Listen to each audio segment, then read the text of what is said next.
Bismillahirrahmanirrahim. Assalamualaikum warahmatullahi wabarakatuh. Pertemuan kita kali ini dalam Pendidikan Islam tahun 3 bersama saya Ustazah Siti Syamsawaliza. Jadi tajuk kita pada minggu ini adalah dalam tajuk bersuci daripada hadas untuk bidang ibadah. Okey anak-anak, apa itu hadas? Kita nak tahu apa itu hadas. Okey, hadas ialah kekotoran maknawi. Lihat tu ya, ditulis kekotoran maknawi pada seseorang yang menyebabkan tidak sah ibadah yang disyariatkannya bersuci. Maksudnya di sini ada beberapa ibadah apabila kita nak melakukannya, kita kenalah dalam keadaan bersuci dahulu. Kenalah kita bersih, tak ada hadas, barulah kita boleh melakukan ibadah. Contoh, solat. Kalau kita nak solat, apa maksud bersuci? Dalam keadaan kita berwuduk. Okey, itu maknanya ibadah yang disyariatkan untuk kita bersuci. Barulah sah kita lakukan solat kita. Tapi ada juga ibadah yang kita tak payah berwuduk pun. Tapi kita boleh juga lakukan. Contoh, puasa. Kan? Bila kita berpuasa, kita kena wuduk tak? Tak kan? Jadi itu bezanya ya. Ibadah yang disyariatkan untuk bersuci ialah ibadah yang kita disuruh untuk pertamanya berwuduk bagi menjadikan ibadah kita itu sah. Okey, jadi ada berapa pembahagian hadas ini? Okey, pembahagian hadas ini ada dua. Mari kita tengok yang pertama, apa dia hadasnya? Iaitu hadas kecil. Hadas kecil. Apa maksud hadas kecil? Hadas kecil itu ialah apabila kamu buang air kecil ataupun buang air besar. Bahasa pasar ataupun yang mudah kita nak faham, bila kita terkencing, bila kita kencing ataupun kita berak. Jadi itu kita panggil sebagai hadas kecil, benda yang kita biasa buat. Okey. Kemudian yang kedua adalah hadas besar. Hadas besar ini ada 6 perkara yang mana apabila kita berlaku ke atas diri kita, maknanya kita dalam keadaan berhadas besar. Jadi macam mana kita nak sucikan diri kita daripada kedua-dua hadas ini? Okey, untuk hadas kecil, kalau kita kencing, kita berak, apa yang kita kena buat? Kena basuh lah kan? Ataupun kita panggil istinja. Kita bersihkan diri kita dari kotoran itu. Itu baru kotor je hilang. Jadi nak sucikan diri kita untuk membolehkan kita beribadah, apa yang kita kena buat adalah mengambil wuduk. Bila kita mengambil wuduk, barulah kita boleh beribadah. Okey, untuk hadas besar, apa yang kita kena buat untuk kita bersihkan diri kita daripada hadas besar? Okey, nampak ni? Ini adalah mandi. Tapi mandi ni bukanlah macam kita mandi pagi, mandi petang. Tapi mandi ni adalah mandi wajib. Apa itu mandi wajib? Mandi wajib ialah satu perbuatan mandi yang disyariatkan ke atas kita bila kita berada dalam keadaan hadas besar, yang mana mandinya tu ada niat yang tertentu, ada syarat-syarat yang tertentu. Lepas dah mandi wajib, barulah kita suci daripada hadas. Barulah kita suci daripada hadas besar. Jadi dah mandi wajib, dah bersih, dah suci. Nak menunaikan solat, boleh tak terus dia turun solat? Tak boleh. Kena juga dengan keadaan berwuduk. Dah mandi wajib, bersih, suci daripada hadas. Tapi nak membolehkan kita beribadah, kita kenalah dalam keadaan berwuduk. Jadi, mari kita tengok apa hukumnya untuk kita bersuci ini. Hukumnya adalah wajib. Allah Subhanahu wa taala berfirman, "Wa in kuntum junuban fattahharu."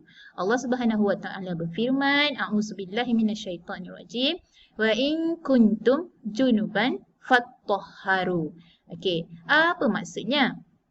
Maksudnya ialah jika kamu berjunub, maka bersucilah. Junub di sini ialah perbuatan hadas besar. Bila kita dalam keadaan hadas besar, pertama bersuci. Cara bersuci daripada hadas besar adalah dengan kita mandi wajib. Bila kita dalam keadaan hadas besar, kita kena mandi wajib. Barulah kita suci. Barulah kita boleh berwuduk. Barulah kita boleh menunaikan solat selepasnya.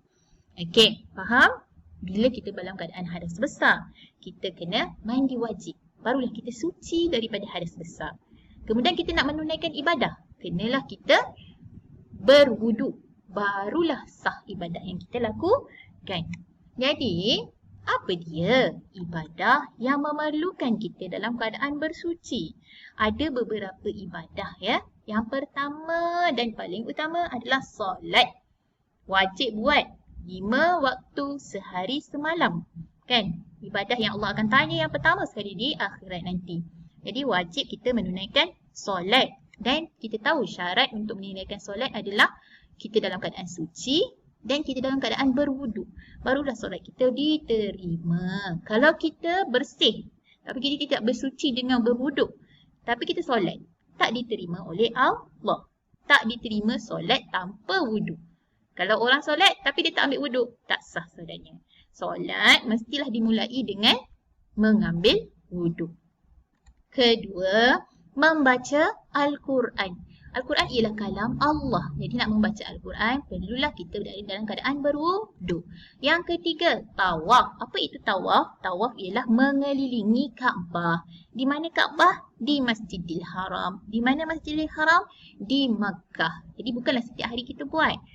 Apabila kita menunaikan umrah, apabila kita menunaikan haji, barulah kita akan melakukan tawaf. Tapi tawaf ni syarat-syarat dia sama macam kita menunaikan solat. Wajib suci, wajib mengambil wuduk. Tak boleh kita melakukan tawaf dalam keadaan kita berhadas. Tidak sah kita melakukan tawaf tanpa kita mengambil wuduk dahulu. Okey, seterusnya adalah memegang Al-Quran. Ni dia pegang Al-Quran ni, gambar ni. Dia pegang Al-Quran. Jadi memegang Al-Quran hukumnya adalah perlu dalam keadaan bersuci. Maksud bersuci ialah mengambil wuduk. Bukan sahaja megang, nak membaca Al-Quran dan juga memegang Al-Quran. Perlu dalam keadaan kita suci dan berwuduk. Okey, yang terakhir ini bukan ibadah, tapi apabila kita dalam keadaan hadas, terutamanya apabila kita dalam keadaan haid, untuk orang perempuan, kita tidak boleh duduk di dalam masjid. Kalau kita berjalan melintas tak mengapa, tapi kalau kita duduk di dalam masjid adalah tidak dibenarkan, kerana dikhawatiri apabila kita dalam keadaan haid akan menyebabkan kekotoran pada diri kita tu terkena pada tempat yang kita duduk. Jadi nanti tempat tu kalau orang tak perasan, kita pun tak tahu, akan menyebabkan tempat tu kotor. Jadi kalau orang nak solat kat situ kan dia tak tahu, jadi tak sah lah sebab tempat tu ada kekotoran. Okey, seterusnya apa itu hadas besar? Jenis-jenis hadas besar. Jenis-jenis hadas besar. Okey, yang pertama ialah keluar air mani. Ini untuk orang lelaki. Apabila seseorang lelaki yang telah akil balik, yang didatangi mimpi yang menyebabkan dia keluar basah air mani dia tu, bangun pagi tengok basah. Apa yang berlaku pada dia? Jadi, dia perlu mandi wajib. Kemudian barulah dia boleh ambil wuduk untuk menunaikan solat subuh. Kalau dia bangun waktu tu solat subuh lah. Jadi dia kena mandi wajib dulu. Tak bolehlah terus mandi tengok basah-basah. Tapi ni bukan kencing. Apa benda ni tak tahu. Dia pun tak mandi wajib. Tak sah nanti solat dia. Kena pastikan kalau itu air mani, kena mandi wajib. Kemudian berwuduk, barulah boleh melakukan solat, barulah sah solatnya. Yang kedua, apabila keluar haid untuk orang perempuan. Haid ini berlaku sama ada di satu hari, paling banyak adalah 15 hari.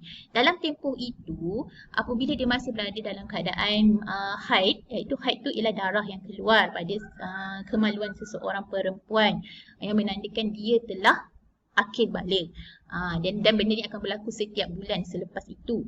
Jadi bila dia berlaku, contohnya dia datang bulan 5 hari. Selepas 5 hari kering. Lepas dah kering, wajib untuk dia mandi wajib, mandi hadas besar. Barulah dia boleh menunaikan ibadah solat dan apa-apa ibadah yang lain. Okey, yang seterusnya wiladah. Wiladah adalah orang perempuan yang melahirkan anak. Bila melahirkan anak akan keluar bersamanya darah. Jadi darah itu ialah darah wiladah.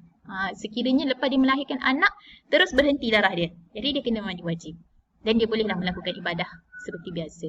Tetapi sekiranya dia melahirkan anak, keluar darah, kemudian darah dia tak berhenti, bersambung pula lagi. Selepas tu nama dia darah nifas. Darah nifas ini ialah darah yang terkumpul dalam rahim ibu masa mengandung tu. Jadi dia keluar. Selepas dia dah lahirkan anak, dia akan keluar. Jadi tempoh paling lama seorang perempuan ada nifas ini ialah 60 hari. Jadi dalam tempoh antara 1 hingga 60 hari itu, contohnya 30 hari, 20 hari, 40 hari, dia pun kering darah nifasnya. Tak ada keluar darah dah. Jadi apa yang dia perlu buat, dia kena mandi wajib. Kemudian barulah dia boleh melakukan ibadah seperti biasa. Seterusnya bersetubuh. Maksud bersetubuh ialah hubungan antara suami isteri yang telah berkahwin. Suami isteri yang telah berkahwin. Sekiranya tak berkahwin, lelaki dan perempuan yang tidak berkahwin diharamkan. Haram perbuatan ini berlaku. Okey, hanya suami dan isteri sahaja. Dalam keadaan selepas dia bersetubuh, dia berada dalam keadaan hadas besar. Jadi apa yang dia kena buat sebelum nak solat, kena mandi wajib dulu. Bila dia dah mandi wajib, barulah dia boleh melakukan ibadah. Okey, ini 5 perkara. Orang yang hidup. Berlaku kepada orang yang hidup. Ada 1 perkara berlaku kepada orang yang telah meninggal dunia ataupun mayat. Apabila berlaku kematian, orang yang mati. Jadi wajiblah kita yang hidup ini untuk memandikan, menguruskan jenazah dengan memandikan dia, mengkafankan dia dan solatkan dia. Jadi yang paling utama mandikan dulu. Mandi wajib ke atas mayat. Jadi wajib kepada kita untuk menguruskan jenazah dengan memandikan dia. Okey, jadi inilah dia perkara-perkara hadas besar. Yang pertama tadi kita dah sebut keluar mani. Yang kedua haid. Yang ketiga wiladah. Yang keempat nifas. Yang kelima bersetubuh. Ini untuk orang yang hidup. Kemudian apabila ada orang mati, yang keenam, maka wajib juga untuk melakukan mandi wajib. Sebab mandi wajib inilah yang akan mengangkat diri kita, menyucikan diri kita, membersihkan diri kita daripada hadas besar. Selepas kita dah mandi wajib, maksudnya kita dah suci daripada hadas, kita bolehlah menunaikan ibadah yang tadi yang kita sebutkan sebagai disyariatkan untuk bersuci. Apa dia? Solat, mengaji, pegang Al-Quran, mengaji baca Quran, pegang Al-Quran. Kalau kita pergi Mekah, bertawaf. Jadi benda-benda ini kita kena lakukan dalam keadaan kita berwuduk. Ibadah yang perlu kita lakukan dalam keadaan kita berwuduk. Jadi wajib ke atas diri kita untuk berada dalam keadaan bersuci daripada hadas. Sama ada hadas kecil ataupun hadas besar. Okey, jadi saya mengharapkan agar semua di kalangan kamu yang mendengar penerangan saya ini memahami cara bagaimana kita menyucikan hadas, apa itu jenis hadas, kan hadas kecil dan hadas besar, dan apa itu hadas besar. Bila kita berada dalam keadaan hadas besar, kita perlu mandi wajib dan hukumnya adalah wajib kepada diri kita. Kalau kita tidak mandi wajib, maknanya kita dalam keadaan berhadas tak suci, tak boleh melakukan ibadah.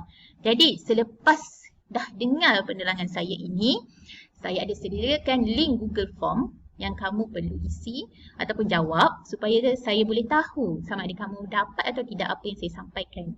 Kemudian kamu selesaikan latihan di dalam buku aktiviti.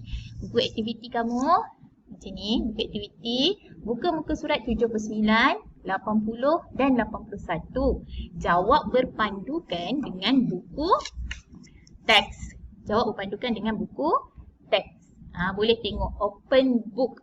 Boleh tengok bersama-sama supaya kamu boleh belajar sekali lagi.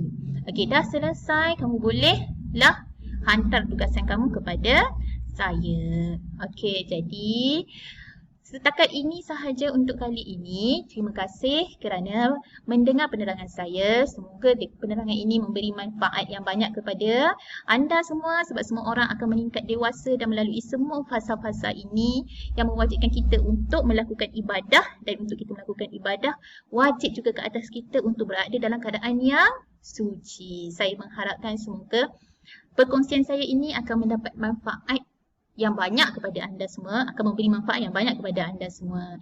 Jadi setakat ini, kekal sihat, kekal selamat, tinggal di rumah. Jumpa lagi pada minggu hadapan. Wabillahi taufiq wal hidayah. Wassalamualaikum warahmatullahi wabarakatuh.